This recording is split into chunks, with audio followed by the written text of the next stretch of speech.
Welcome प्यारे बच्चों। Engineers gateway के यूट्यूब प्लेटफॉर्म पर मैं ललित राठी आपका स्वागत करता हूं। आशा और उम्मीद करता हूं कि आपकी पढ़ाई बेहतर चल रही होगी और आप रेगुलर अपनी पढ़ाई कर रहे होंगे। जैसा आप जानते हैं, हम यहां पर जो AKTU का सिलेबस है उसमें फर्स्ट ईयर के लिए एक सब्जेक्ट है आपका एनवायरनमेंट एंड इकोलॉजी, तो उस सब्जेक्ट को यहाँ पर कवर अप कर रहे हैं। इसका हमने 2 वीडियो आपको प्रोवाइड करा दिया है। अगर आपने अभी तक वीडियो नहीं देखा है तो आप प्लेलिस्ट में जाइए और वहाँ पर एनवायरनमेंट एंड इकोलॉजी की जो प्लेलिस्ट है वहाँ पर जाकर चेक कर सकते हैं। साथ ही साथ मैं बताना चाहता हूँ कि ये जो चैप्टर है या ये जो यूनिट है फर्स्ट, ये 3 चैप्टर में डिवाइड है। पहले चैप्टर को हमने 2 यूनिट में कवर अप किया है। आज जो हमारा टारगेट है वो चैप्टर सेकंड का है और चैप्टर सेकंड का ये पहला पार्ट है। तो इस पार्ट में हम चैप्टर सेकंड के जो टॉपिक पढ़ने वाले हैं वो है इकोसिस्टम, फिर है structure of ecosystem and type of ecosystem. मैंने शुरुआत से ही आपको ये बताया है कि बेटा ये सब्जेक्ट रटने वाला सब्जेक्ट नहीं है।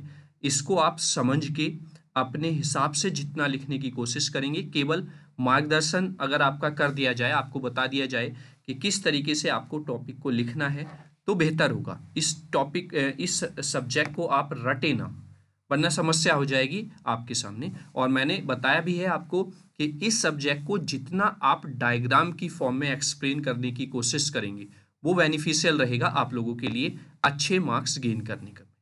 ठीक है, तो चलिए शुरुआत करते हैं अपने इकोसिस्टम की। जैसा आप यहाँ पर देख रहे होंगे कुछ यहाँ पर लिखा हुआ है, तो इकोसिस्टम के बारे में पहले मैं आपको इस पिक्चर के बारे में बता देता हूँ। जैसे आप यहाँ देख रहे होंगे इकोसिस्टम। अब इस इकोसिस्टम का मतलब क्या है? इकोसिस्टम, इको मीन्स एनवायरमेंट और सिस्टम मीन्स होता है कि एक पूरा प्रोसेस जिसमें बहुत सारे एलिमेंट्स होंगे, बहुत सारे पार्ट से वो मिलके बना होता है। अगर किसी चीज को आप सिस्टम बोलते हो, अपने कंप्यूटर को भी आप सिस्टम बोल रहे हो, तो उसमें भी बहुत सारे पार्ट्स हैं। तो वैसे ही आपका इको प्लस सिस्टम होता है। तो यहाँ पर लिखा हुआ भी है और इस डायग्राम में भी अगर हम देखें तो यहाँ पर आप देखें ओशियन है, फार्म लैंड है, और ये डॉल्फिन है, बैक्टीरियाज हैं, सी स्टार्स हैं, कॉल्कल्स हैं, फिश है। ये तमाम सारी चीज़ों से मिलकर ये सिस्टम बना हुआ है। तो अगर हम बात करें in the word ecosystem, eco means होता है environment and system refer to the connected process और एलिमेंट्स, है ना। यानी कि उन एलिमेंट्स को कनेक्ट करने का जो प्रोसेस है वो सिस्टम कहलाता है। तो ecosystem are made up of both biotic and abiotic यानी कि नॉन लिविंग कंपोनेंट्स। यानी कि इकोसिस्टम दोनों लिविंग और नॉन लिविंग थिंग्स से मिलके बना होता है। आगे, it is a biological community where living and non living components of the planet interact with each other, जिसमें लिविंग और नॉन लिविंग कंपोनेंट्स एक दूसरे से इंटरेक्ट करते हैं। आगे, ecosystem varies in size and number of organism they consist of. यानी कि इकोसिस्टम वेरी करता है साइज में भी, नंबर ऑफ ऑर्गेनिज्म में भी, जिससे वो बना हुआ है उसके अकॉर्डिंग। आगे, when the ecosystem is land based it is called a terrestrial ecosystem. आगे, and when it is a water based it is called an aquatic ecosystem. ये एक्वेटिक, टेरेस्ट्रियल और आपके ये सारी चीजें हम पहले 2 लेक्चर में, पहले चैप्टर में कवर कर चुके हैं, लेकिन वो एनवायरमेंट की फॉर्म में था, ये इकोसिस्टम की फॉर्म में आपको पढ़ना है। तो क्लियर है? तो मतलब कहने का यही हो गया कि इको मतलब एनवायरमेंट के अंदर एक ऐसा सिस्टम जो एक दूसरे को कनेक्ट किए हुए है बायोटिक और अबायोटिक कंपोनेंट्स को। ठीक है, इकोसिस्टम का साइज, नंबर ऑफ ऑर्गेनिज्म वो वेरी कर सकते हैं जिनसे वो बना हुआ है। इकोसिस्टम अगर लैंड पे बेस्ड है तो उसको टेरेस्ट्रियल इकोसिस्टम बोल देंगे, वाटर पे बेस्ड है तो एक्वेटिक इकोसिस्टम बोल देंगे। तो इस तरीके से आप इकोसिस्टम को डिफाइन कर सकते हैं। साथ ही साथ मैं आपको ये भी बताना चाहता हूँ बेटा कि अगर आप यहाँ से पढ़ते हैं, टॉपिक वाइज सारी वीडियोस देखते हैं आराम से, तो मैं गारंटी ले रहा हूँ एनवायरमेंट एंड इकोलॉजी सब्जेक्ट में आपको कहीं भी समस्या नहीं आएगी। चाहे आप बीटेक में पढ़ रहे हो, AKTU यूनिवर्सिटी में पढ़ रहे हो या किसी अदर यूनिवर्सिटी में भी अगर आप पढ़ रहे हैं, तो कहीं पे भी कोई समस्या आपको नहीं आएगी, ये मेरी गारंटी है। बस आप ध्यान से इनको पढ़ते रहें और जो ये नोट्स PDF में आपको प्रोवाइड किए जाएंगे, इनकी हेल्प से आप रिवाइज करते रहें। ठीक है, आपको ना कोई बुक लेने की जरूरत है, ना इधर आधर कहीं भटकने की जरूरत है, सारे टॉपिक वाइज आपको चीजें कवर अप कराई जाएंगी।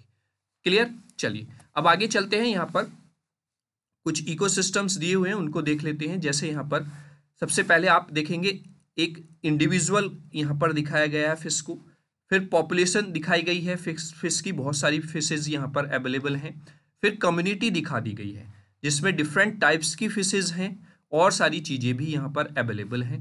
फिर उसको इकोसिस्टम की फॉर्म में दिखा दिया गया है जिसमें लिविंग एंड नॉन लिविंग दोनों थिंग्स आप देख रहे होंगे। फिर वायोम यहाँ पर दिखा दिया गया है, और बड़े ब्रॉड रीजन पर अगर इस पे हम बात करें तो इट बिकम्स द बायोम। और अगर आप सारी चीज़ें इन्वॉल्व कर लें और कंप्लीटली एक बहुत बड़ा एरिया को कवर करें तो दैट्स बिकम द बायोस्फीयर।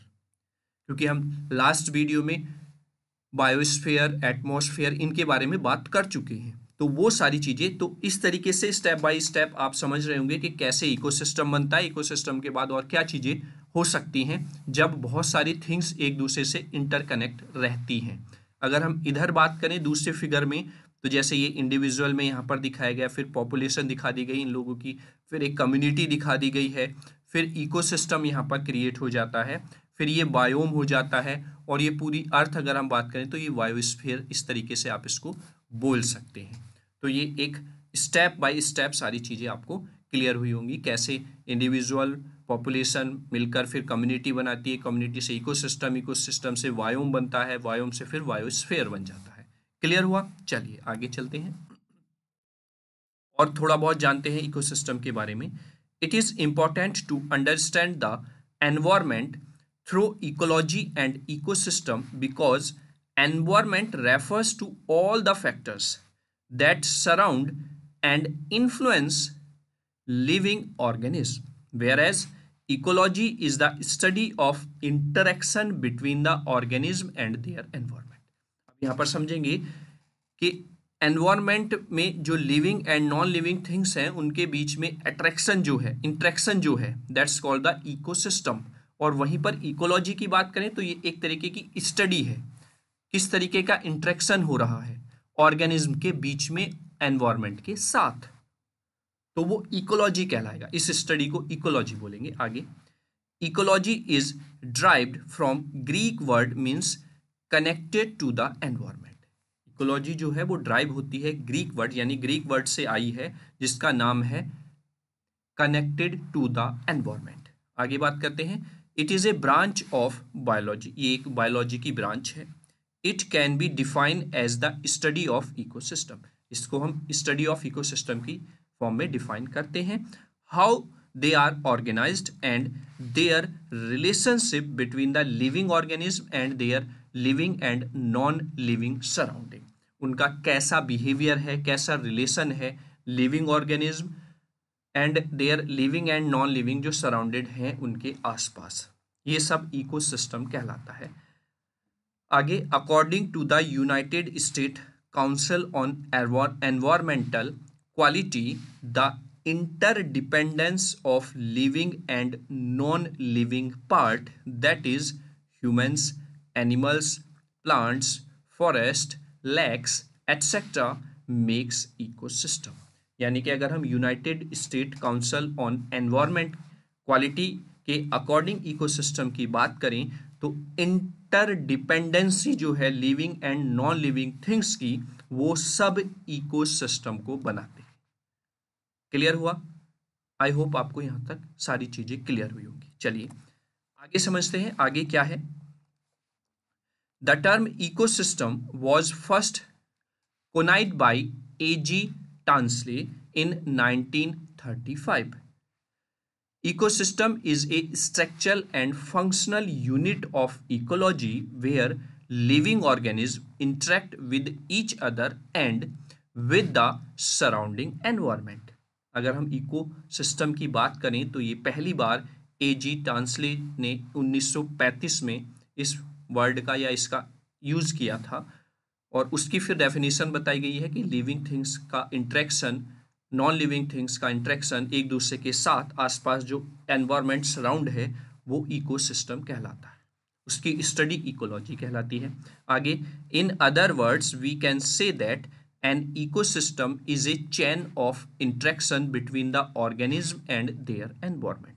यानी कि सिंपल वर्ड में अगर हम बात करें तो इकोसिस्टम एक चैन है इंटरेक्शन की ऑर्गेनिज्म और उसके आसपास के एनवायरनमेंट की, बीच में जो भी इंटरेक्शन हो रहा है। नोट करके कुछ यहाँ पर लिखा हुआ है, इसको देखते हैं। It is the geographical location in which the plants, animals and other organisms as found to be interacting with physical factors like the sunlight, weather, etc. forming the bubble of life। यानी कि एक life का एक balloon बनाते हैं जब इनका physically interaction होता है डिफरेंट डिफरेंट फैक्टर से, प्लांट्स, एनिमल्स का, अदर ऑर्गेनिज्म का, फिजिकल फैक्टर्स जैसे सनलाइट, वेदर एटसेट्रा। तो ये एक नोट की फॉर्म में यहाँ पर लिखा होता है जियोग्राफिकल लोकेशन पर, अगर हम इस चीज़ को देखते हैं। क्लियर है? देखिए, इस सब्जेक्ट को आप पढ़ रहे होंगे तो माइंड खोल के पढ़िए, अपने आसपास कुछ चीज़ों को कनेक्ट करके पढ़ने की कोशिश कीजिए, है ना। तो तभी बेहतर समझ में आएगा और मज़ा भी आपको आएगा पढ़ने में। आगे आते हैं, स्ट्रक्चर ऑफ इकोसिस्टम की बात करते हैं। The structure of an ecosystem is made of two main components. First one is the biotic and second one is the abiotic components. The biotic components interacts with a abiotic component to maintain the flow of energy। मतलब कि एक biotic component interact रहता है abiotic component से, क्या करने के लिए? To maintain the flow of energy, energy के फ्लो को मेंटेन करने के लिए। आगे, the energy is distributed in the environment, और ये एनर्जी डिस्ट्रीब्यूट होती है एनवायरमेंट के अंदर। आगे, the ecosystem includes two main components for a working ecosystem. Ecosystem जो है वो दो मेन कंपोनेंट्स होते हैं उसके वर्किंग, जो होते हैं बायोटिक कंपोनेंट्स और abiotic component. Simple is that, फंडा ये है कि इकोसिस्टम में बायोटिक और एबायोटिक के बीच में इंटरेक्शन जो हो रही है वो आपका इकोसिस्टम बनाता है ना। ठीक है, चलिए आगे देख लेते हैं। यहाँ पर एक ग्राफ की फॉर्म में इकोसिस्टम है, दो फैक्टर्स हैं, बायोटिक फैक्टर्स और अबायोटिक फैक्टर्स। बायोटिक फैक्टर्स में आपके प्रोड्यूसर, कंज्यूमर और डिकम्पोजर, आज इन पे थोड़ा डिटेल में बात करेंगे। फिर आगे है क्लाइमेट फैक्टर्स, एडेफिक फैक्टर्स और टोपोग्राफिक फैक्टर्स, ये आपके अबायोटिक फैक्टर्स में आ जाएंगे, है ना। चलिए, तो अब आगे बात करते हैं बायोटिक कंपोनेंट्स की। Plants, animals, microorganisms, aquatic plants and all other living creatures are the biotic components of the ecosystem. These biotic components can be classified as, in biotic components को हम classify करेंगे कैसे? First one is the producer। जैसा हमने last lecture में भी थोड़ा सा इसके बारे में जाना था, तो प्रोड्यूसर क्या होते हैं? All autotrophs like plants, phytoplankton etc. that can produce their food using the sources like sun, water, carbon dioxide or any other chemical elements belong to this category। तो वो आपके प्रोड्यूसर कहलाएंगे, या सिंपल लैंग्वेज में अगर मैं बोलूं तो जो क्या कहते हैं, ऑर्गेनिज्म आपका खाना बनाते हैं, जो स्टार्टिंग में यानी कि फूड चेन की स्टार्ट करते हैं, फूड चेन की स्टार्टिंग होते हैं, दैट्स कॉल्ड द प्रोड्यूसर। जिसमें प्लांट आप समझ सकते हैं एक एग्जांपल, क्योंकि आप कुछ भी चीज़ अगर खा रहे हैं तो वो उसकी एनर्जी का जो डिस्ट्रीब्यूशन हो रहा है उसकी स्टार्टिंग प्लांट से हो रही है, तो वो प्रोड्यूस कर रहे हैं, तो these are called the producers. ठीक है, आगे बात करते हैं कंज्यूमर्स की। तो all heterotrophs, primarily animals that are depend on the producers or other organisms are called the consumers। सभी हेट्रोट्रॉप्स या प्राइमरी एनिमल्स जो खाने के लिए डिपेंडेंट होते हैं प्रोड्यूसर्स पर या अदर ऑर्गेनिज्म पर, these are called the consumers। These consumers are subdivided into the following groups। In consumers को भी आगे जाकर फिर सब डिवाइड कर दिया जाता है। तो कंज्यूमर्स के टाइप्स यहाँ पर देख लेते हैं, किस कैटेगरी में या किस टाइप से आप उसको डिवाइड करेंगे। First one is the primary consumer. All herbivores that directly depend on the plant, such as the cow, goat, rabbit, sheep, are considered primary consumers. Primary consumers वो होते हैं हर्बीवोरस जिनको बोला जाता है, जो डायरेक्टली डिपेंड करते हैं प्लांट्स पर। वहीं पर सेकेंडरी कंज्यूमर्स किनको बोला जाएगा? All that depend on the primary consumers for food are considered secondary consumers. अब ये वाले कंज्यूमर्स अगर प्राइमरी कंज्यूमर्स पर डिपेंड हैं अपने खाने के लिए, तो वो सेकेंडरी कंज्यूमर्स बन जाएंगे। The secondary consumers can be omnivorous और कार्निवोरस। ठीक है, ये ओमनीवोरस भी हो सकते हैं, कार्निवोरस भी हो सकते हैं। फिर आता है टेट्रे कंज्यूमर्स। तो ये वो कंज्यूमर्स होंगे जो अपने खाने के लिए सेकेंडरी कंज्यूमर्स पर डिपेंड होंगे। All animals that depends on the secondary लेबल organism for their food are known as the tertiary consumers. Clear है? आगे बात करते हैं क्वाटनरी कंज्यूमर्स, यानी कि जो आपके टेट्राटरी कंज्यूमर्स पर डिपेंड करेंगे अपने खाने के लिए, वो आपके क्वाटरनरी कंज्यूमर्स हो जाएंगे। These animals that depend on the टेट्राटरी label organism for their food and are known as the quaternary consumers. This label is present in some food chains only. Basically अगर आप कोई फूड चेन, जब हम आगे topic पढ़ेंगे वो भी आपके सिलेबस में है फूड चेन, तो जब आप फूड चेन को देखेंगे तो वो फूड चेन अप्रॉक्सीमेटली 3 लेवल तक पहुंचती है, यानी कि उसमें कंज्यूमर्स का 3 लेवल तक ही होता है। लेकिन कोई कोई फूड चेन ऐसी होती है जो 4th लेवल तक पहुंच जाए, जिसमें क्वाटनरी कंज्यूमर्स आपको देखने को मिल जाते हैं। तो ये आपके कंज्यूमर्स के टाइप हो गए। तो अगर मैं इसी को बात करूं आगे, तो ये जो प्राइमरी कंज्यूमर है ये प्लांट्स पर डायरेक्टली डिपेंड होते हैं, यानी कि प्लांट्स क्या है? प्रोड्यूसर्स हैं। ठीक है, यानी कि अपने खाने के लिए डायरेक्टली डिपेंड होते हैं प्रोड्यूसर्स पर, यानी कि प्लांट्स पर। तो these are the types of the consumers. आगे बात करते हैं, डायग्राम के माध्यम से समझते हैं। ट्रॉपिक लेवल दिया हुआ है, ग्रासलैंड बायोम दिया हुआ है, पॉन्ड बायोम दिया है और ओशियन बायोम दिया हुआ है। यहाँ पर मतलब हमने ग्रासलैंड बायोम को, पॉन्ड बायोम को और ओशियन बायोम को, बायोम आप समझ रहे होंगे जैसे मैंने स्टार्टिंग में आपको पिक्चर के माध्यम से बायोस्फीयर तक आपको लेकर गया था स्टेप बाय स्टेप। ठीक है, तो इसमें प्राइमरी प्रोड्यूसर कौन होगा? Primary consumer, secondary consumer, tetra consumer या क्वाटरनरी कंज्यूमर्स कैसे हम पता लगाएंगे? जैसे ग्रासलैंड में बायोम में ही अगर हम देखें तो प्राइमरी प्रोड्यूसर आपकी ग्रास होती है, उसको खाता है आपका ग्रास होपर, तो ये आपका प्राइमरी कंज्यूमर हो गया। फिर उस ग्रास होपर को कौन खाता है? रैट, तो ये आपका सेकेंडरी कंज्यूमर हो गया है। अब इस रैट को कौन खाएगा? स्नेक, यानी कि सांप, तो ये टेट्री कंज्यूमर हो जाता है।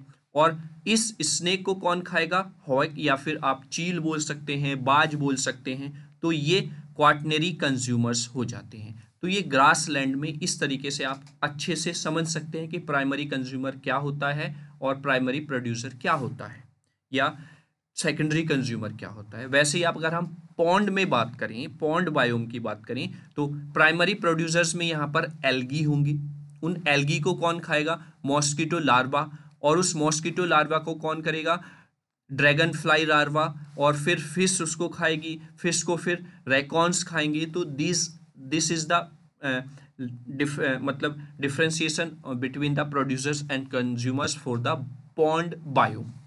पॉन्ड बायोम को समझने के लिए आप इस तरीके से देख सकते हैं। ओशियन बायोम की बात करें तो यहाँ पर हो जाएगा पाइथो प्लैंकटन, यहाँ पर हो जाएगा, उसको फिर जॉब प्लैंकटन खाएंगे, जॉब प्लैंकटन को खाएंगे आपकी फिश को फिर सील खाएगी, सील को फिर वाइट शार्क खाएगी। तो ये इस तरीके से primary producer, primary consumer, secondary consumer, tertiary consumer, quaternary consumers तक आपकी साइकिल्स जाती हैं। डिफरेंट बायोम्स में आपको देखने को ये मिल जाएंगी। क्लियर है? आई होप यहाँ तक आपको सारी चीज़ें क्लियर हुई होंगी। इस डायग्राम के माध्यम से जो मैंने पीछे थ्योरेटिकल पोर्शन आपको अभी तक पढ़ाया है वो सारी चीज़ें क्लियर हो गई होंगी। आगे चलते हैं। अब आता है नेक्स्ट लेवल डीकम्पोजर्स का। ये भी हमारे लिए, हमारे इकोसिस्टम के लिए बहुत इंपॉर्टेंट होता है, क्योंकि all organism such as bacteria, fungi that depend on the decaying or dead matter of for food fall under this category। मतलब जो ऑर्गेनिज्म आपके मरे हुए फूड पर, मतलब मरे हुए मैटर्स पर डिपेंड करते हैं अपने फूड के लिए, these are called the decomposer. अगर डीकम्पोजर की जो मैं बताऊं आपको क्या जो उपयोगिता है वो आप इस तरीके से समझ सकते हैं। अगर कोई जानवर मर गया है, आप उसको कहीं पे भी डालते हैं, तो अगर ये डीकम्पोजर उसकी बॉडी को डिकम्पोज नहीं करेंगे तो आप अंदाज़ा लगा सकते हैं कि कितनी स्मेल पूरे उस एनवायरनमेंट में फैल जाएगी। तो यानी कि ये आपके डेड मैटर्स पर अपने फूड के लिए डिपेंड होते हैं। आगे, it contributes to environment clean up and ecosystem nutrient recycling. ये कंट्रीब्यूट करते हैं एनवायरमेंट में उसको साफ करने में और न्यूट्रिएंट रिसाइकल करने में इकोसिस्टम में।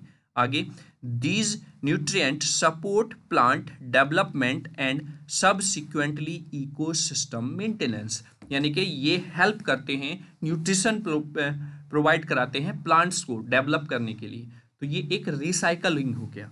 जैसे प्लांट हुआ, प्लांट को फिर प्राइमरी कंज्यूमर ने प्रोड्यूसर ने मतलब प्राइमरी कंज्यूमर ने खाया, फिर सेकेंडरी कंज्यूमर ने खाया, फिर टेट्रियल कंज्यूमर ने खाया, और अगर क्वाड्रिलेटरल कंज्यूमर तक पहुंचते हैं तो उन्होंने खाया, और फिर वो डेड हो गया तो उसको डीकम्पोजर्स ने डीकम्पोज कर दिया, और डीकम्पोज करने के बाद फिर वो मिनरल्स या फिर न्यूट्रिएंट्स जो मिलेंगे वो प्लांट को ग्रो करने में मिलेंगे। तो एक साइकिलिंग बन गई आपकी, और यही इकोसिस्टम कहलाता है। क्लियर हुआ? चलिए, यहाँ पर सारी चीज़ें एक साथ ही यहाँ पर देखने को आपको मिल रही होंगी। प्रोड्यूसर्स, जिसमें आपका ये प्लांट्स से रिलेटेड आपकी सारी चीज़ें हैं। फिर उसके बाद आप हर्बीवोरस पे आएंगे, जो केवल और केवल प्लांट्स पर ही डिपेंड करते हैं, जिनको आप प्राइमरी कंज्यूमर बोल देते हैं। फिर ये ओमनीवोरस आ जाएंगे, फिर ये कार्निवोरस आ जाएंगे, और फिर ये डीकम्पोजर्स यहाँ पर देखने को मिल रहे होंगे। तो ये है how living things get energy, कैसे लिविंग थिंग्स अपनी एनर्जी को लेते हैं। ठीक है, अभी ये हर्बीवोरस, ओमनीवोरस, कार्निवोरस, ये भी हम अभी आगे डिस्कस करेंगे। ठीक है, तो आई होप यहाँ तक आपको क्लियर हो गए होंगे तीनों आपके प्रोड्यूसर, कंज्यूमर और डीकम्पोजर्स।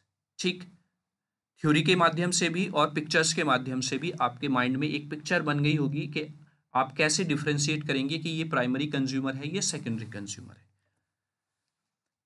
और अच्छे से समझने के लिए यहाँ पर दो पिक्चर्स और मैंने ली हैं, जिसमें आप देख सकते हैं तीनों चीज़ें एक साथ हैं, प्रोड्यूसर, कंज्यूमर, डीकम्पोजर्स। तो प्रोड्यूसर्स की अगर आप बात करें तो यहाँ पर ये ग्रीन प्लांट्स जितने भी सारे आप देख रहे हैं यहाँ पर प्लांट्स से रिलेटेड, तो ये सब प्रोड्यूसर्स हो जाएंगे जो सनलाइट की हेल्प से अपना खाना बनाते हैं, भोजन बनाते हैं। फिर इनको कंज्यूम करते हैं आगे कंज्यूमर्स। ये डिफरेंट लेवल्स के हो सकते हैं, इनका कंज्यूम करने का लेवल अलग अलग हो सकता है, उसके हिसाब से हम इनको कैटेगराइज्ड कर देंगे।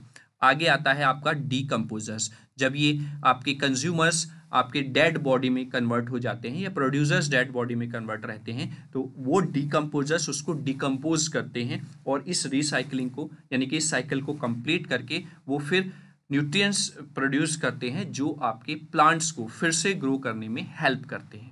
तो ये एक पिक्चर होगी। इधर आप देखें तो यहाँ पर एक कॉम्बिनेशन है। इधर अगर आप इन सबको देखें तो these are the plants related food, आपके ये इस तरीके से सब्जियां हो जाएंगी, तो these are called the producers. फिर इनको कंज्यूम करने के लिए आपके पास कंज्यूमर्स हैं, अलग अलग लेवल के कंज्यूमर्स यहाँ पर देखने को मिलेंगे, और लास्ट में आपके पास डिकम्पोजर्स हैं, इनको डिकम्पोज करने का जो काम करेंगे, और फिर ये डिकम्पोज होकर मिट्टी में, अर्थ में के सरफेस में मिल जाते हैं, जो फिर से प्लांट्स को डेवलप करने में, ग्रोथ करने में हेल्प करते हैं। तो these are called the producer, consumer और डिकम्पोजर्स। आगे चलते हैं, और इन्हीं से आपका पूरा इकोसिस्टम तैयार होता है। अब बात कर लेते हैं हर्बीवोरस, कार्निवोरस और ओमनीवोरस, ये क्या होते हैं। पहले हम इसको पिक्चर के माध्यम से समझते हैं, फिर इसको थ्योरेटिकली समझने की कोशिश करेंगे। आप इधर देख रहे होंगे, ये कार्निवोरस हैं, ये ओमनीवोरस हैं, और ये हर्बीवोरस हैं। इसको एक ग्राफ के माध्यम से यहाँ पर बताने की कोशिश की गई है। कार्निवोरस कौन से हैं? कार्निवोरस वो हैं जो केवल और केवल मीट को खाते हैं। आप यहाँ पर देख रहे होंगे ना, ये सब मीट आपको देखने को मिल रहा होगा यहाँ पर। तो these are called the carnivorous. Omnivorous वो होते हैं जो दोनों को खाएंगे, बोथ मीट्स एंड प्लांट्स। जो दोनों को खाएंगे वो आपके ओमनीवोरस में आ जाएंगे, और हर्बीवोरस वो होंगे जो केवल और केवल आपके प्लांट्स से रिलेटेड चीजें खाते हैं। ठीक है, तो these are called the carnivorous, omnivorous और हर्बीवोरस। ठीक है, चलिए, जैसे मांसाहारी बोल देते हैं, शाकाहारी बोल देते हैं, है ना, सर्वाहारी बोल देते हैं हिंदी में। तो इस तरीके से आप इनको क्लासिफाई कर सकते हैं। इधर भी आप देख सकते हैं हर्बीवोरस, ये आपके हो जाएंगे जो केवल और केवल आप देख रहे होंगे। ये सब एग्जाम्पल आप अगर देखें, जैसे आपका क्या कहते हैं, घोड़ा है, आपकी गॉट है, आपकी काऊ है, आपकी सिप है, आपकी डियर है, तो these are all depend on the plants producers, है ना।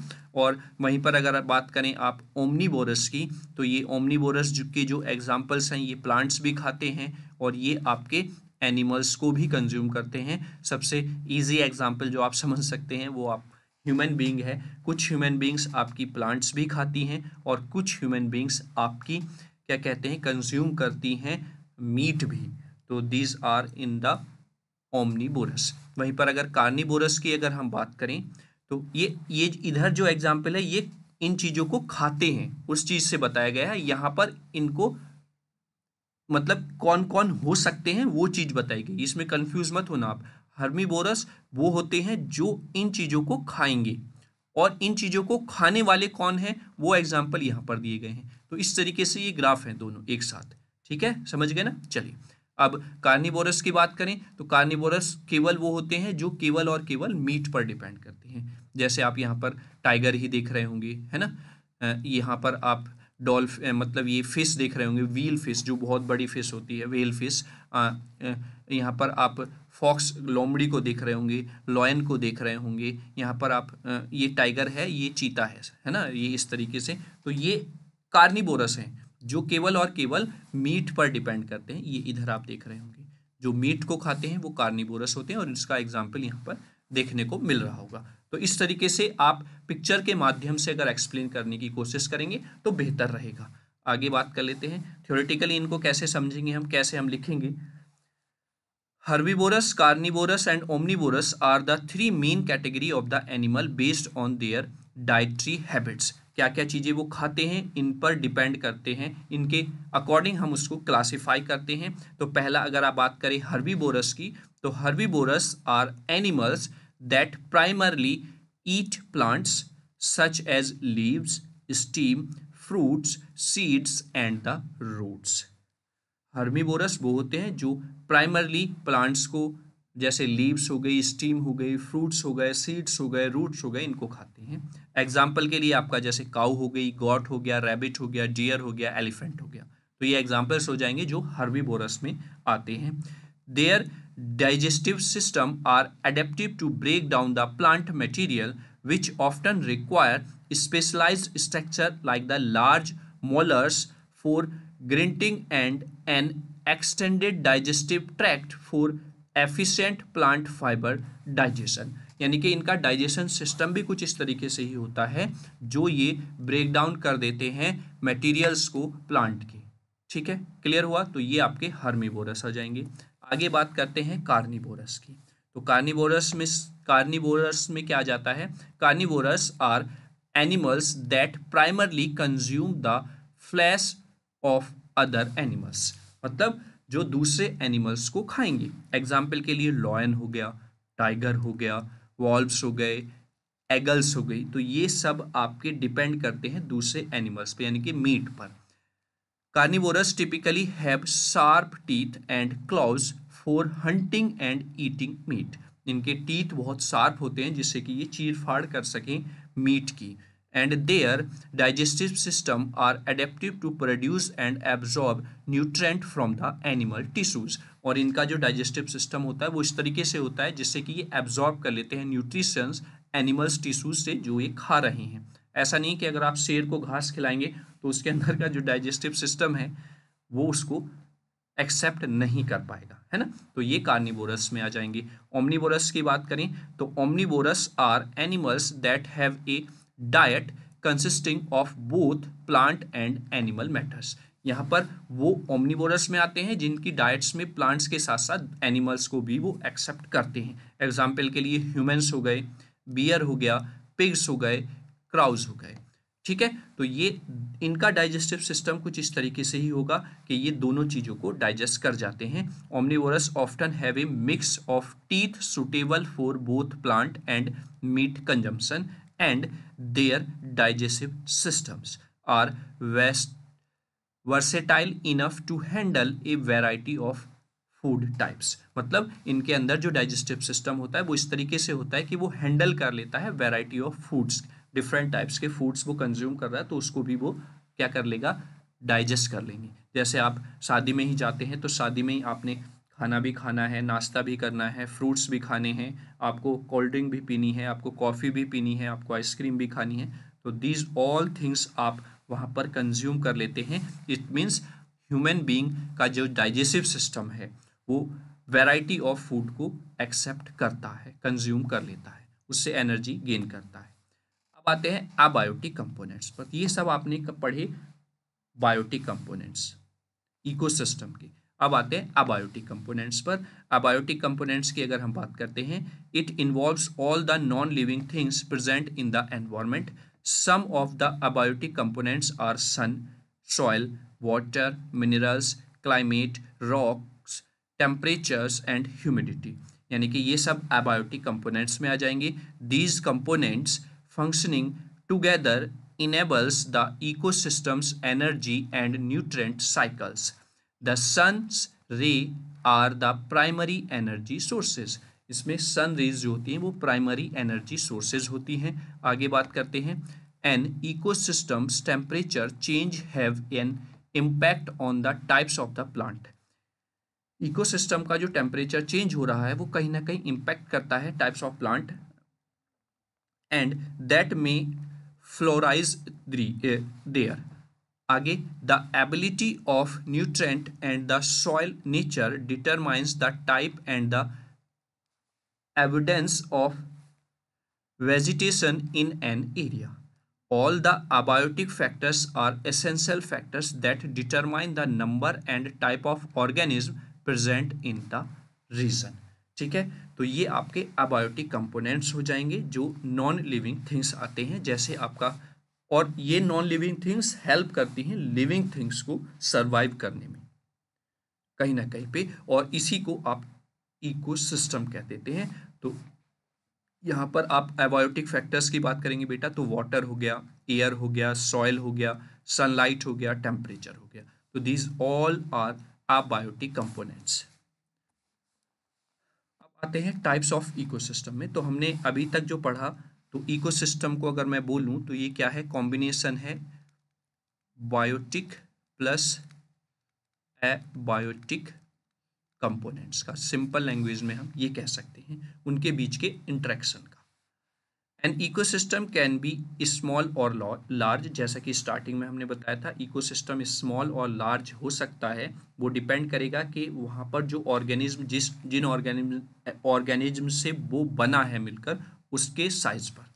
The ecosystem can be classified into two types, aquatic ecosystem और टेरेस्ट्रियल इकोसिस्टम। यानी कि एक तो जो धरती से रिलेटेड है, लैंड से रिलेटेड है, और एक जो वाटर से रिलेटेड है। अगर आप यहाँ पर पिक्चर में देखें तो एक्वेटिक इकोसिस्टम यहाँ पर दिखाया गया है, ये वाटर से, और टेरेस्ट्रियल इकोसिस्टम जो आपका लैंड से रिलेटेड है।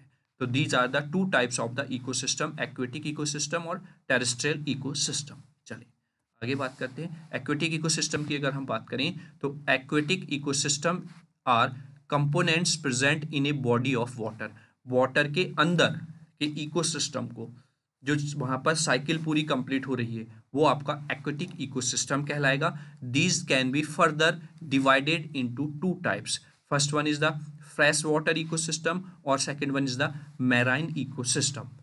तो एक्वेटिक इकोसिस्टम यहाँ पर आप देखने को मतलब आप इस पिक्चर में देख रहे होंगे, तो इस तरीके से पूरा प्रोसेस यहाँ पर है। तो इसको पूरे सिस्टम को आप क्या बोलेंगे, इकोसिस्टम बोलेंगे। क्लियर हुआ? आई होप यहाँ तक आपको क्लियर हुआ होगा। जो पहला टाइप है एक्वेटिक इकोसिस्टम, जिसको दो पार्ट में भी डिवाइड किया गया है, सब डिवाइड, फ्रेश वाटर इकोसिस्टम और मैराइन इकोसिस्टम। अब फ्रेश वाटर इकोसिस्टम की बात करें तो फ्रेश वाटर इकोसिस्टम में a fresh water ecosystem has low salinity level, यानी कि उसमें जो सॉल्ट का लेवल है वो लो होता है, providing a good environment for the variety of plants and animals, जो एक गुड अच्छा एनवायरनमेंट प्रोवाइड कराता है प्लांट्स और एनिमल्स के लिए।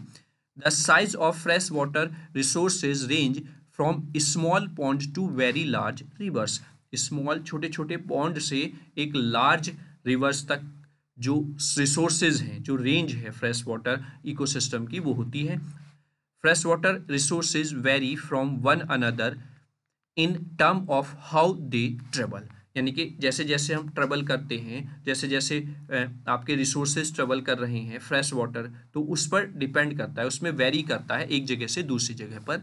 While some fresh water bodies are constantly moving, कुछ फ्रेश वाटर बॉडीज जो होती हैं वो कॉन्स्टेंटली मूव करती हैं, कुछ जो है वो स्टिल रहती हैं, वहीं पर रुकी हुई रहती हैं। जैसे कि मूविंग वालों में बात करें तो रिवर्स है, और रिमेन स्टिल की बात करें तो पॉन्ड्स है।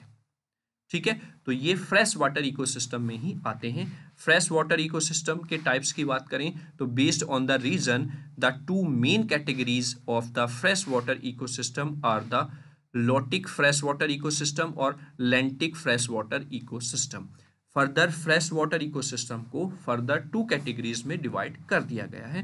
तो आगे जानते हैं types of fresh water ecosystem के बारे में।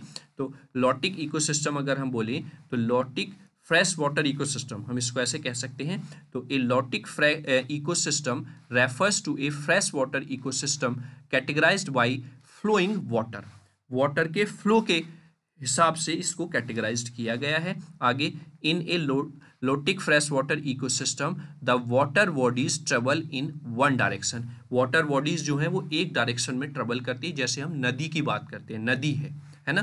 आगे numerous rivers and the streams start at their resource and meet rivers और ocean at their mouth as they travel towards their destination, मतलब एक जगह से निकलती हैं नदियां और वो दूसरी जगह पर जाकर किसी नदी में या फिर ओशियन में, समुद्र में जाकर मिल जाती हैं। तो इस टाइप के फ्रेश वाटर इकोसिस्टम को लोटिक इकोसिस्टम कहा जाता है।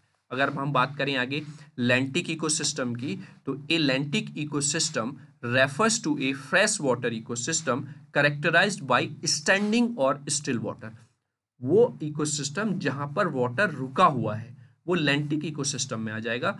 ऑल नॉन फ्लोइंग, यानी कि जो स्टिल है, रुका हुआ है, waterway such as the ponds, swamps, bogs, lagoons and lakes are the lentic ecosystem.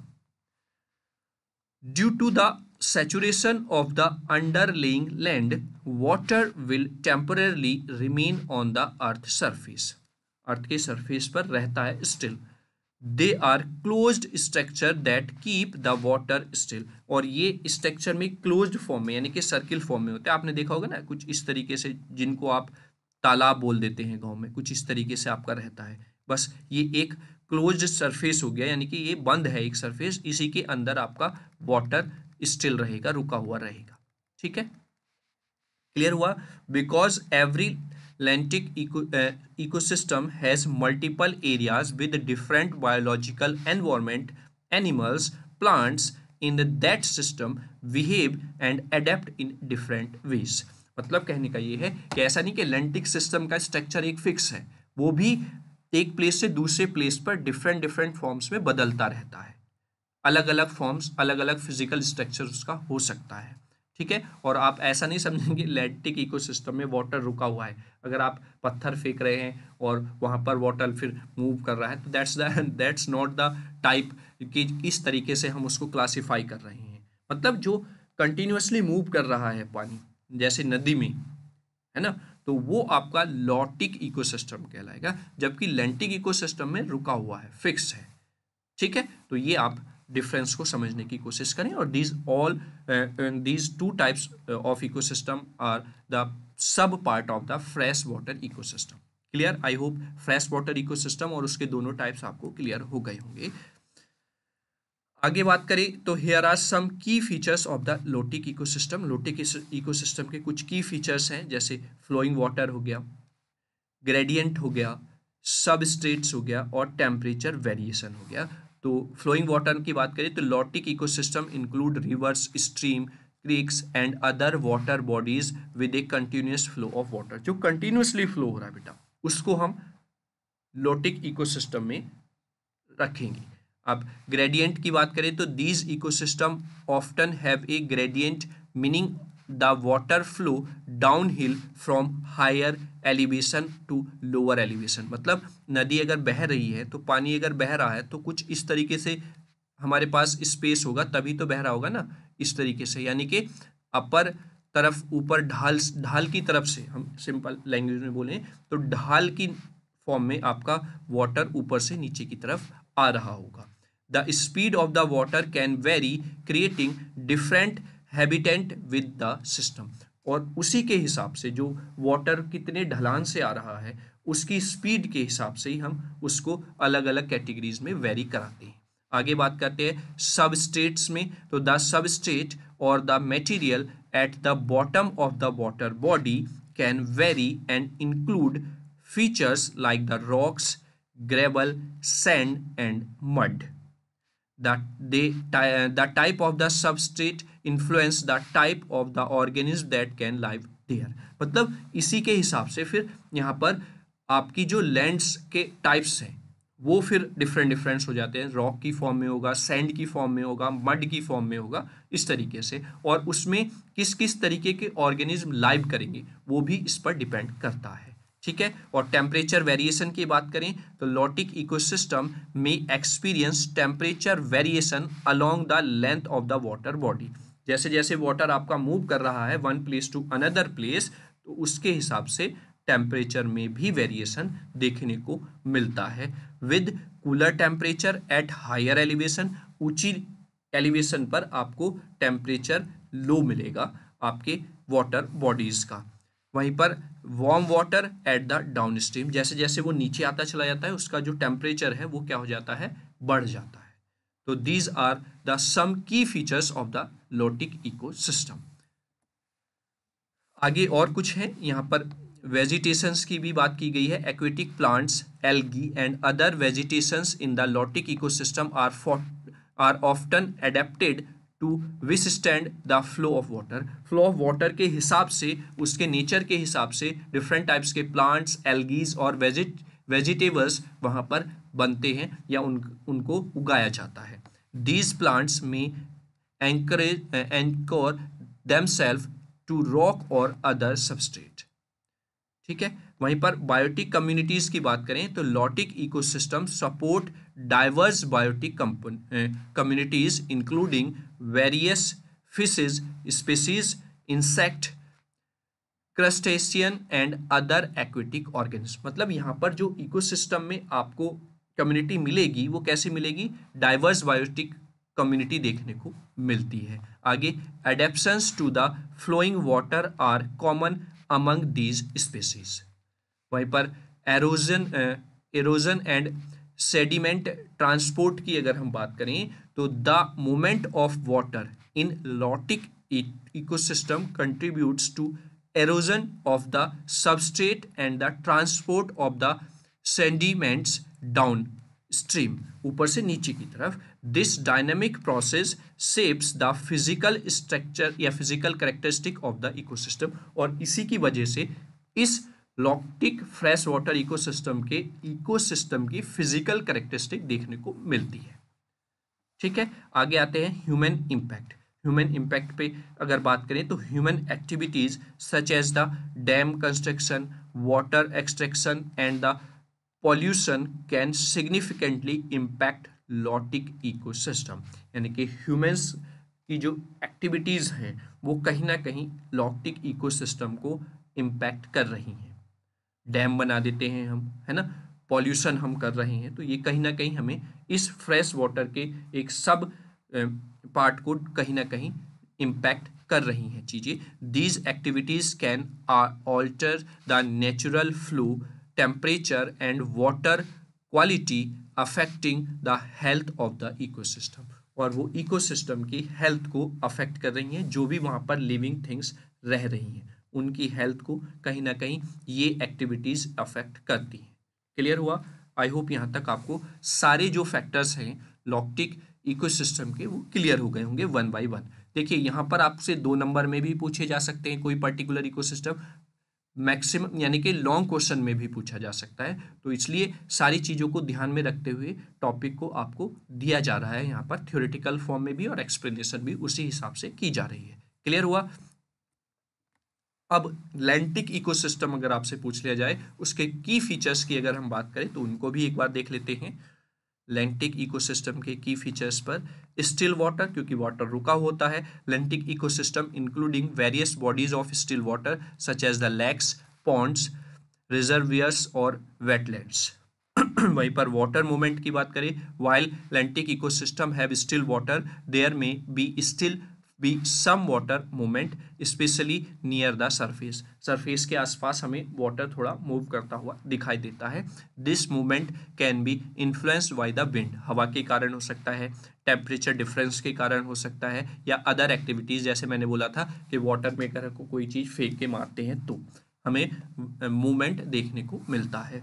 वहीं पर डेप्थ वेरिएशन की बात करें तो lakes and ponds can vary in the depth, मतलब गहराई में इनके वेरिएशन रहता है, with some having the shallow areas near the edge and the deeper areas towards the centre, मतलब किनारों पर अगर आप बात करेंगे तो गहराई कम होती है और बीच में अगर जाएंगे तो गहराई ज़्यादा देखने को मिलती है। The depth variation influencing the distribution of the plants and animals with in the ecosystem, और इसके कारण क्या होता है कि जो इकोसिस्टम में प्लांट्स और एनिमल्स रह रहे हैं उसमें उनका डिस्ट्रीब्यूशन रहता है कि गहराई में कौन से प्लांट्स या कौन से एनिमल्स वहाँ पर रहेंगे, और ऊंचाई पर जहाँ पर गहराई कम है किनारों पर वो कौन से एनिमल्स या प्लांट वहाँ पर होंगे।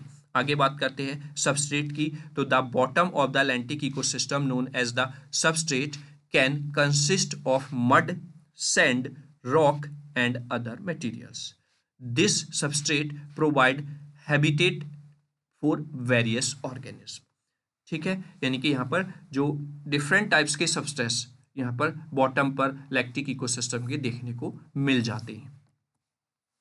एक्वेटिक प्लांट्स नेक्स्ट जो की फीचर है, एक्वेटिक प्लांट्स की बात करें तो lentic ecosystem often support a variety of aquatic plants including floating plants like the water lilies, submerged plants and the emergent plant that grow along the shore line.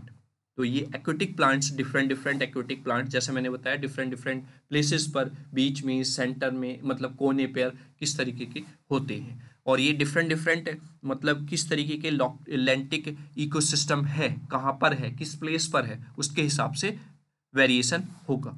वहीं पर biotic community की बात करें तो lentic ecosystem harbours diverse biotic communities including the fish, आगे insect, crustaceans and other aquatic organisms.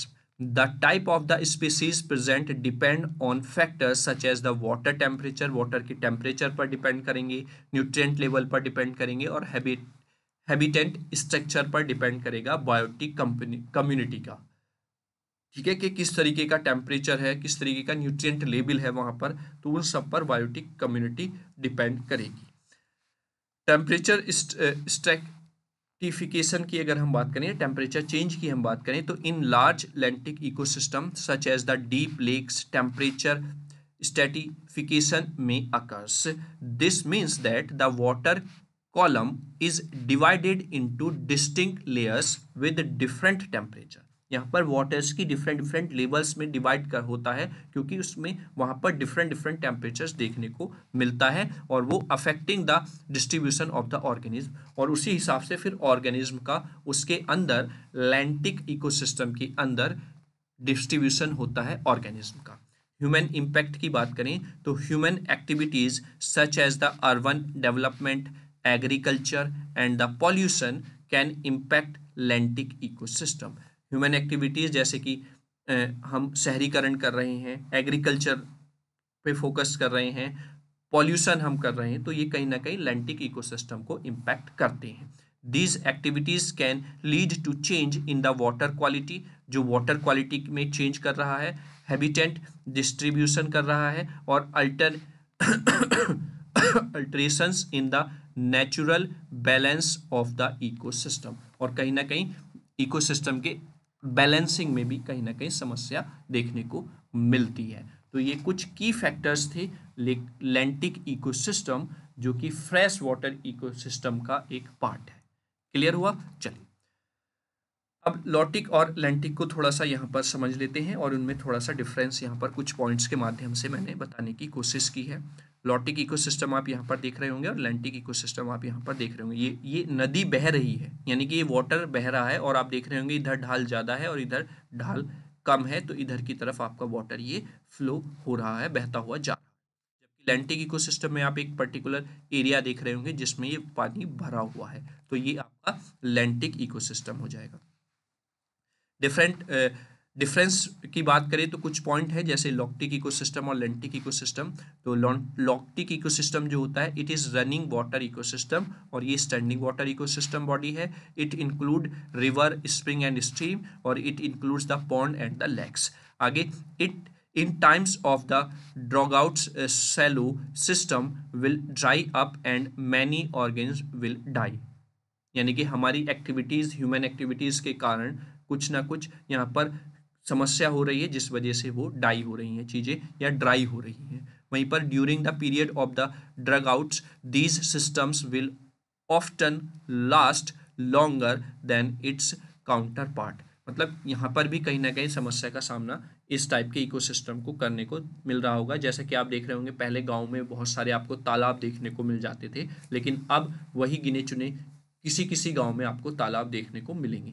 तो कहीं ना कहीं हमारी एक्टिविटीज़ की वजह से ही इकोसिस्टम को हार्म हो रहा है। और जैसा कि हमने लास्ट वाले लेक्चर में एनवायरमेंटल स्टडी क्यों ज़रूरी है, अवेयरनेस क्यों ज़रूरी है, उसके बारे में पढ़ा था। तो कहीं ना कहीं इन चीज़ों को ध्यान में रखते हुए ही हमें इकोसिस्टम को समझने की, उसके लिए एनवायरमेंटल स्टडी की, अवेयरनेस की ज़रूरत है। चलिए आगे बात करते हैं मैराइन इकोसिस्टम की। फ्रेश वाटर इकोसिस्टम हो गया, अब हम मैराइन इकोसिस्टम की बात कर लेते हैं।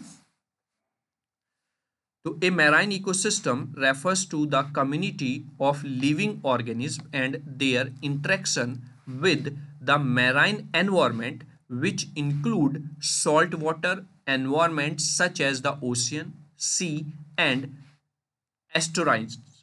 तो मैराइन इकोसिस्टम में क्या हो जाएगा, एक इस तरीके की community, living organism and their interaction, जो मैराइन एनवायरमेंट है ना, which include the salty water environment, मतलब जहां पर सॉल्ट का लेवल यानी कि नमक का लेवल, खारेपन का लेवल ज्यादा होगा, फ्रेश वाटर में कम था, है ना।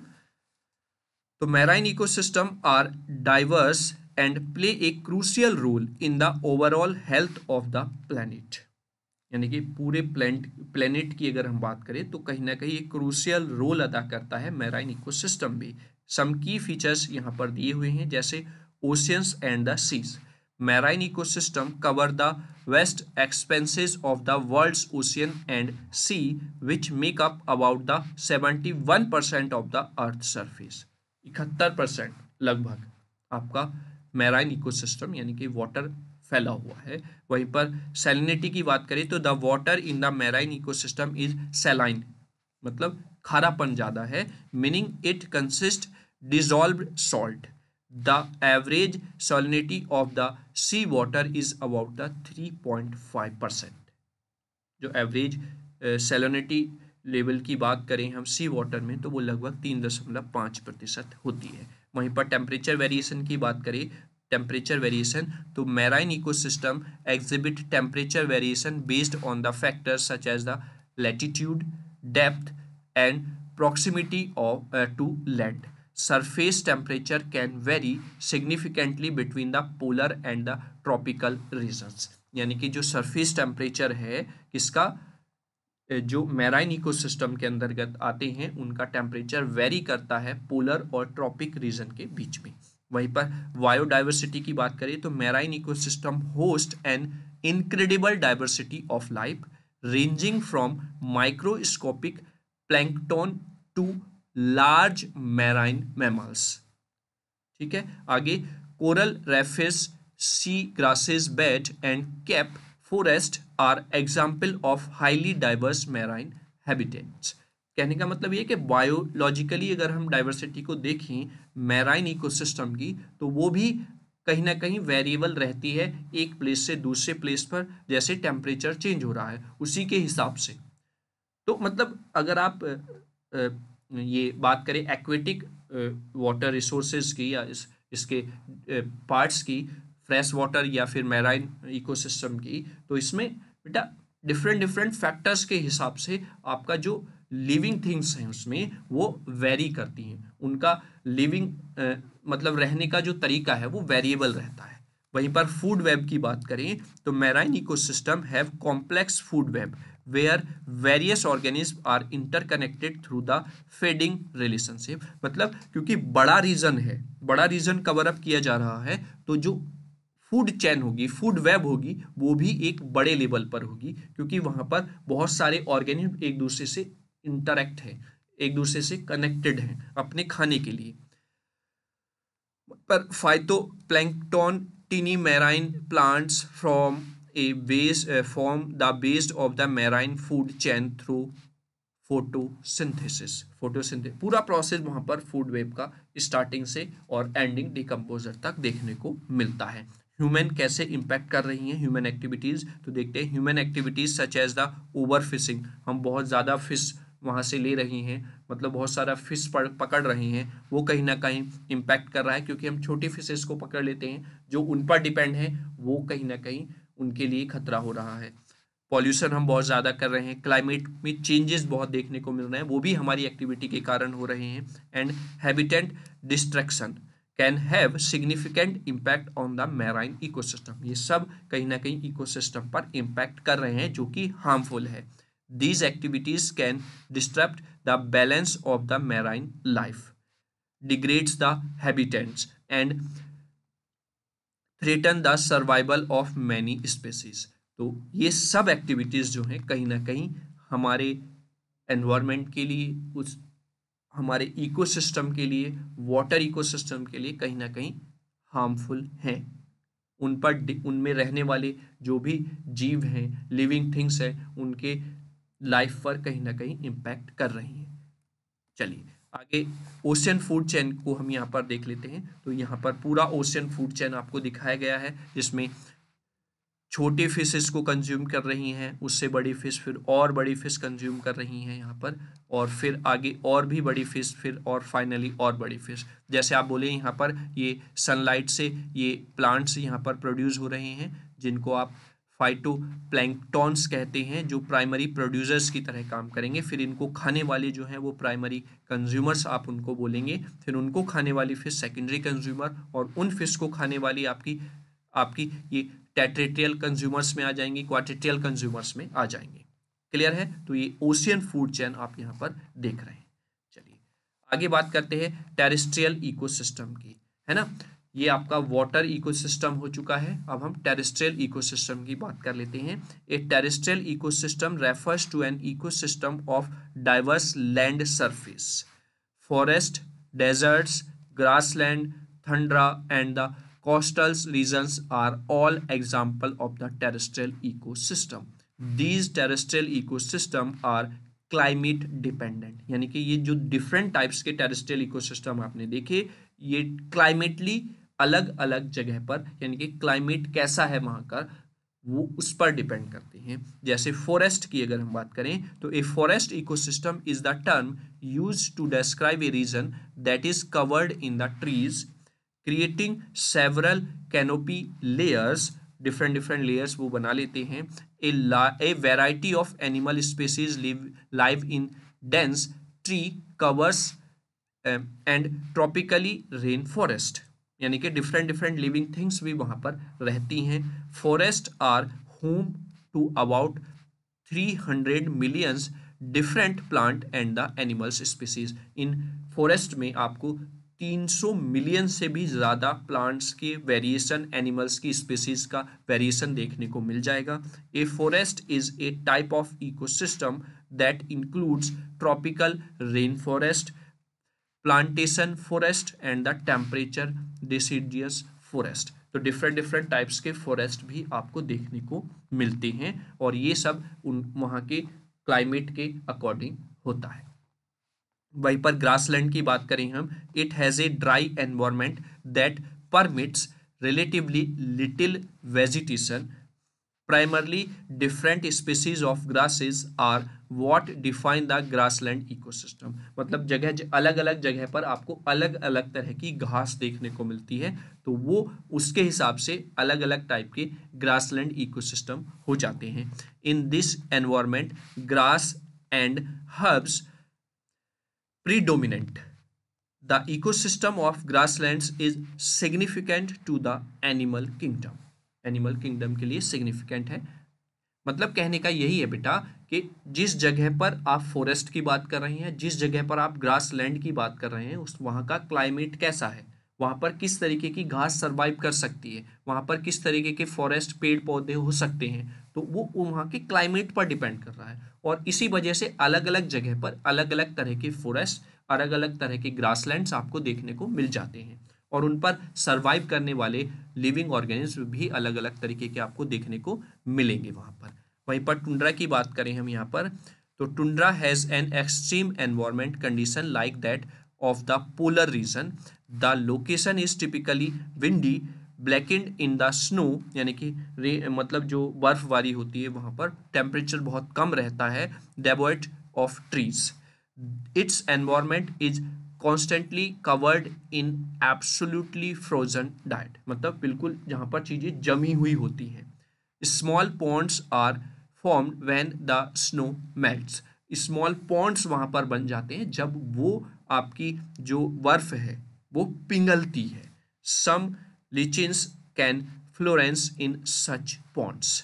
तो ये टुंड्रा के बारे में यहाँ पर बताया गया है. डेजर्ट्स की बात अगर हम करें तो deserts are the unproductive land surface with extreme temperature swings and inadequately maintained species. मतलब यहाँ पर बात की जा रही है उस टाइप के इकोसिस्टम की जहाँ पर टेम्परेचर बहुत ज़्यादा होता है, टेम्परेचर बहुत ज़्यादा वेरिएबल होता है, बहुत हाई होता है, तो वो डेजर्ट्स हो जाएंगे. One of the deserts land region on the globe, a desert receives an extremely small amount of rainfall. बहुत ही कम मात्रा में वहाँ पर बारिश देखने को मिलती है. Because of this is less vegetation. वहाँ पर वेजिटेबल प्लांट्स जो है वो बहुत कम देखने को मिलते हैं. The deserts ecosystems plant and animals have learn the skill of surviving the extreme environment. वहाँ पर जो भी प्लांट्स होते हैं, जो भी एनिमल्स होते हैं, उनके अंदर स्किल्स होती हैं कि कैसे हाई टेम्परेचर्स पर भी हमें सर्वाइव करना है. तभी आपने देखा होगा कि कुछ लिविंग थिंग्स, एनिमल्स, प्लांट्स किसी पर्टिकुलर रीजन पर ही होते हैं, वहीं पर देखने को आपको मिलेंगे, वो उसी रीजन पर सर्वाइव कर सकते हैं. अगर आप उसको एक जगह से दूसरे जगह पर लेकर आएंगे तो दे कैन नॉट सर्वाइव. ठीक है, क्लियर हुआ? आई होप यहाँ तक आपको सारी चीज़ें क्लियर हुई. तो फाइनली ये आपका लेक्चर खत्म हो जाता है. आज हमने इकोसिस्टम, उसके टाइप्स के बारे में डीपली जाना. शॉर्ट क्वेश्चन, लॉन्ग क्वेश्चन, किसी भी तरीके का क्वेश्चन अगर इकोसिस्टम से बनता है तो आपको कोई भी समस्या नहीं होगी, ये गारंटी है. आपको सेशन कैसा लगा उसके लिए आप कमेंट जरूर करें. कमेंट बॉक्स में टेलीग्राम का लिंक दिया हुआ है चैनल का, आप उसको ज्वाइन कर लें. वहाँ से आपको PDF नोट्स मिलते रहेंगे रेगुलरली, और साथ ही साथ आप जो काम करते हैं वो आप कंटिन्यू करते रहें. 10 सेकंड निकाल के स्टार्टिंग में ही या तो लेक्चर को आप शेयर कर दें, और अगर उस टाइम पर आप भूल गए हैं तो आप एंड होने पर जो भी लेक्चर आप यहाँ से पढ़ रहे हैं, बेटा कोई भी टॉपिक आप अगर यहाँ से पढ़ रहे हैं तो आप अपने फ्रेंड्स के साथ हर टॉपिक को ज़्यादा से ज़्यादा शेयर करें. तो आपका मतलब हमें आपसे यही उम्मीद है कि आप हमारे जो YouTube चैनल है इंजीनियर्स गेट पे, इसको सभी बच्चों तक पहुंचाने का हमारा हेल्प करेंगे, हमारी मदद करेंगे, जिससे कि सभी बच्चों तक फ्री ऑफ कॉस्ट जो मैटर आपको प्रोवाइड किया जा रहा है वो मिल जाए, कोई भी समस्या किसी बच्चे को ना हो. अगर अब आपको किसी भी तरीके की कोई समस्या है तो आप कमेंट बॉक्स में प्लीज़ कमेंट करके बता सकते हैं. तो चलिए अब मिलते हैं इस चैप्टर के नेक्स्ट टॉपिक के साथ. तब तक जय हिंद, जय भारत.